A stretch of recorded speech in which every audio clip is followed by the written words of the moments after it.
আমার মিছিল বড় হতে হবে না, আমার মিছিলে যেন কোনো কিশোর গ্যাংয়ের সদস্য, কোনো কিশোর না থাকে, গ্যাং লাগবে না, কিশোর না থাকে, তাদের রাজনীতি এবং মিছিলে অংশগ্রহণ করবার বয়সও হয় নাই, কোনো প্রয়োজনও নাই। তো সেই কিশোর গ্যাং এবং সাইবার বুলিং বলে অনলাইনে আপনারা অনেকেই বিষয়টাকে জানেন, এগুলো হয়তো আজকের জন্য মনে হচ্ছে ক্ষুদ্র বিষয় সাইবার বুলিং নিয়ে কথা বলা, কিন্তু এটা আমার সার্ভেতে উঠে এসেছে।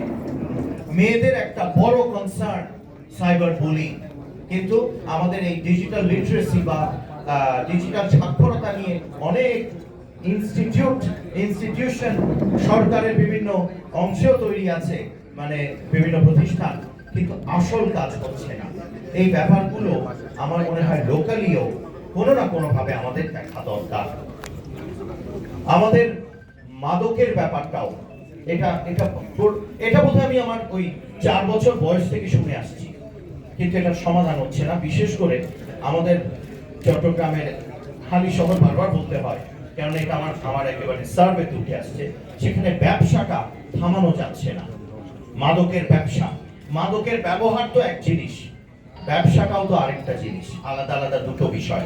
একটা সোশ্যাল রেভলিউশনের মাধ্যমে ডিল করতে হবে, আরেকটা আইন শৃঙ্খলা যে সংগঠনগুলো সেই বাহিনীকে দিয়ে ডিল করতে হবে।